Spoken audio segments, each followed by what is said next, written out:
चलो आओ कहानी शुरू। अब डर का सामना करते हैं। अजय ने अपना झोला कसकर पकड़ा हुआ था। पुराने चमड़े से ठंडी हवा से कोई खास बचाव नहीं हो रहा था। रेलवे स्टेशन बस सामने ही था। रात के अंधेरे में एक डरावना साया। अजय एक फ्रीलांस पत्रकार एक खास काम पर आया था। वो शंकरपुर की तहकीकात कर रहा था। एक दूर दराज का रेलवे स्टेशन जिसके बारे में कहा जाता है कि वहां भूत प्रेत का साया है। उसके एडिटर ने उसका मजाक उड़ाया था, लेकिन अजय के मन में उत्सुकता थी। स्टेशन सुनसान था।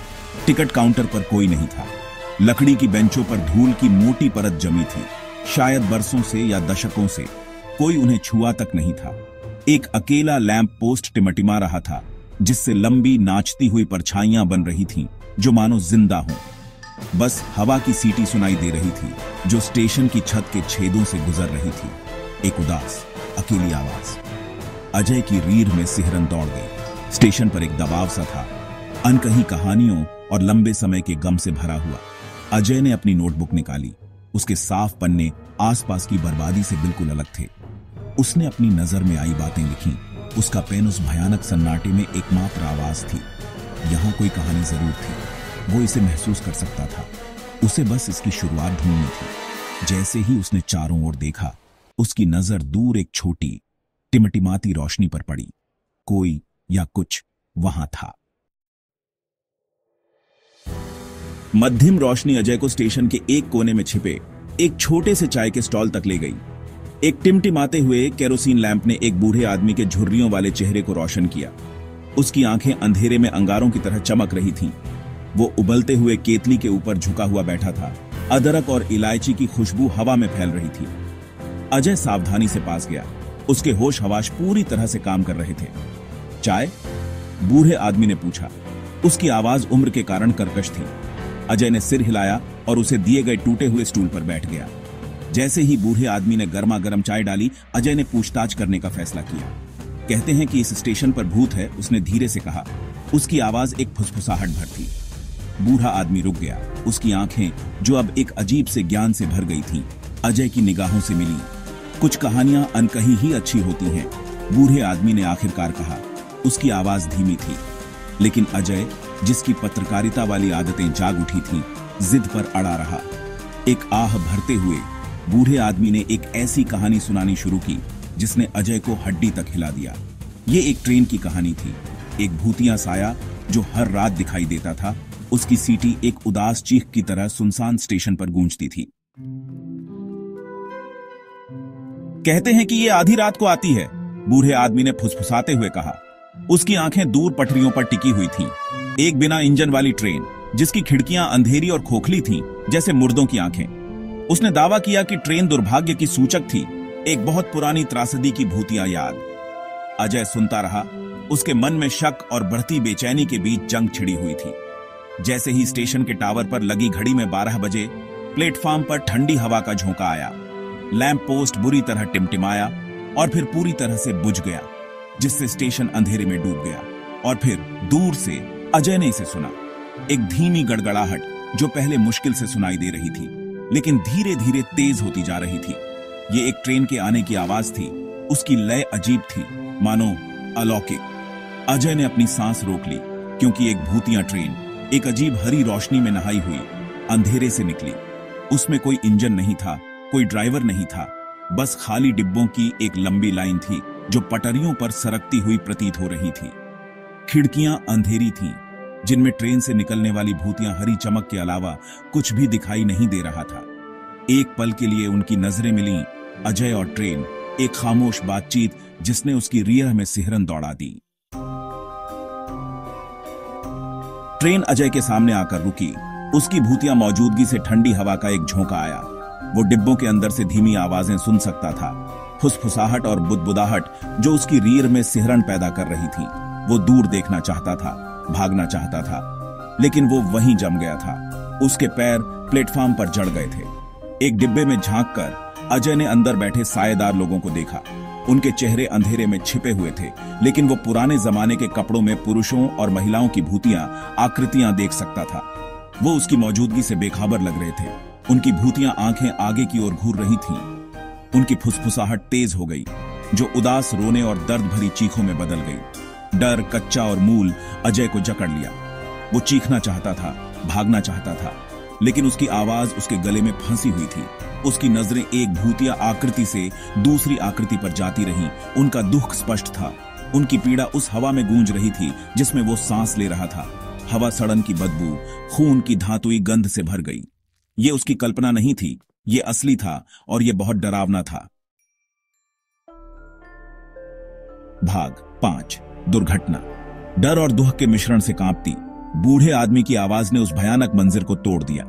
एक दुर्घटना, उसने कर्कश आवाज में कहा। उसकी आवाज मुश्किल से सुनाई दे रही थी। 40 साल पहले एक ट्रेन पटरी से उतर गई, कई लोग मारे गए। उनकी आत्माएं, उन्होंने कभी ये जगह नहीं छोड़ी। बूढ़े आदमी के शब्दों ने अजय के दिमाग में एक याद को ताजा कर दिया। उसने शंकरपुर ट्रेन हादसे के बारे में पढ़ा था, एक भूली हुई त्रासदी जिसमें सैकड़ों लोगों की जान चली गई थी। कहते हैं कि ट्रेन वो उस रात को बार बार जीती है। बूढ़े आदमी ने अपनी बात जारी रखी। उसकी आवाज डर से भरी हुई थी, शांति की तलाश में, मुक्ति की तलाश में। ट्रेन में मौजूद भूतिया आकृतियां चिल्लाईं। उनका दुख बूढ़े आदमी के शब्दों में गूंज रहा था। अजय उनके दर्द, उनके भ्रम, उनकी किसी ऐसी चीज के लिए बेताब लालसा को महसूस कर सकता था जिसे वो समझ नहीं पा रहा था। ट्रेन अचानक हिली, जिससे अजय अपने भयानक स्वप्न से वापस आ गया। भूतिया आकृतियां हिलने लगीं, उनके रूप बदलने लगे, उनकी चीखें और जोरदार होती गई। अजय को एक भयानक निश्चितता के साथ पता था कि वो खतरे में है। ट्रेन और उसके भूतिया यात्री सिर्फ अपने बुरे सपने को फिर से जीने से संतुष्ट नहीं थे। वो चाहते थे कि वो भी उनके साथ शामिल हो।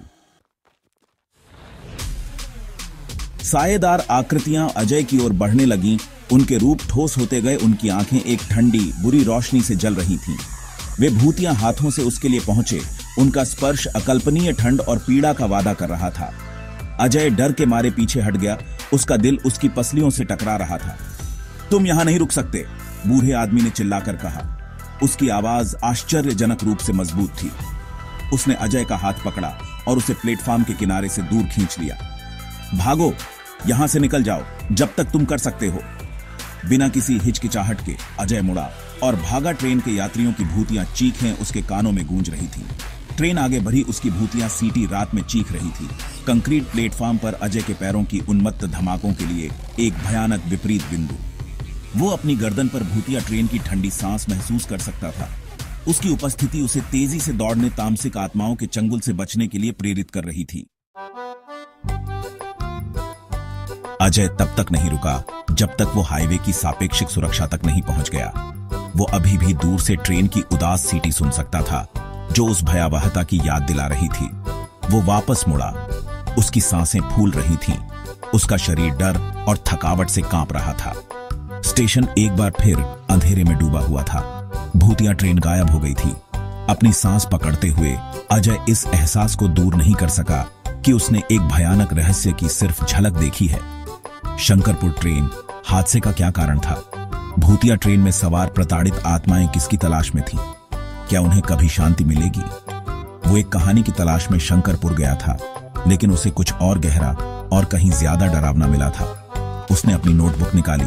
उसके हाथ कांप रहे थे क्योंकि वो रात की घटनाओं को समझने की कोशिश कर रहा था, लेकिन शब्द नहीं आ रहे थे। उसके पास उत्तरों से ज्यादा प्रश्न थे। उसका दिमाग भूतिया छवियों और भयानक आवाजों से भरा हुआ था। वो जानता था कि वो अब शंकरपुर में नहीं रुक सकता। उसे जाना था, उस भयावहता को भूलने की कोशिश करनी थी जिसका उसने सामना किया था। लेकिन अपने दिल में वो जानता था कि शंकरपुर की याद और भूतिया ट्रेन उसे हमेशा के लिए सताएगी। अगली सुबह अजय शंकरपुर से चला गया। उसका दिमाग अभी भी पिछली रात की घटनाओं से घूम रहा था। उसने कभी भूतिया ट्रेन की कहानी नहीं लिखी। वो अनुभव बहुत डरावना था, कागज पर उतारने के लिए बहुत असली था। उसने आगे बढ़ने की कोशिश की, शंकरपुर की याद को अपने दिमाग में गहराई से दबाने की कोशिश की, लेकिन उस अनुभव ने उसकी आत्मा पर एक अमिट छाप छोड़ दी। वो अक्सर खुद को बूढ़े आदमी, भूतिया स्टेशन के अकेले रक्षक और ट्रेन में सवार भूतिया यात्रियों के बारे में सोचता हुआ पाता था, जो हमेशा के लिए दर्द और निराशा के अपने चक्र में फंसे हुए थे। उसने सोचा कि क्या शंकरपुर भूतिया ट्रेन की कहानी सच थी या ये सिर्फ उसकी कल्पना थी, जो भयानक माहौल और बूढ़े आदमी की कहानियों से प्रेरित थी। लेकिन जैसे ही उसने अपनी समझ पर सवाल उठाया, वो इस एहसास को दूर नहीं कर सका कि उसने वास्तव में कुछ असाधारण देखा था, कुछ ऐसा जिसकी तर्कसंगत व्याख्या नहीं की जा सकती थी।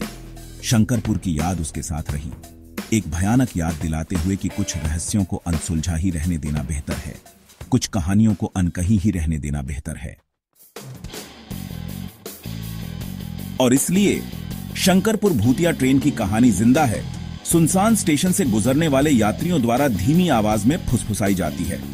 बदकिस्मत ट्रेन के यात्रियों पर आई त्रासदी की एक भयानक याद और बेचैन आत्माएं जो हमेशा के लिए शांति की तलाश में हैं। अगर आप कभी रात में शंकरपुर स्टेशन पर हों तो ध्यान से सुनें। आपको ट्रेन की सीटी की उदास चीख सुनाई दे सकती है, एक बहुत पुरानी त्रासदी की गूंज। और अगर आपको बिना इंजन वाली ट्रेन दिखाई दे, जिसकी खिड़कियां अंधेरी और खोखली हों जैसे मुर्दों की आंखें, तो वापस मुड़ जाएं। कुछ यात्राएं जैसे शंकरपुर भूतिया ट्रेन की यात्रा न की जाएं तो बेहतर है।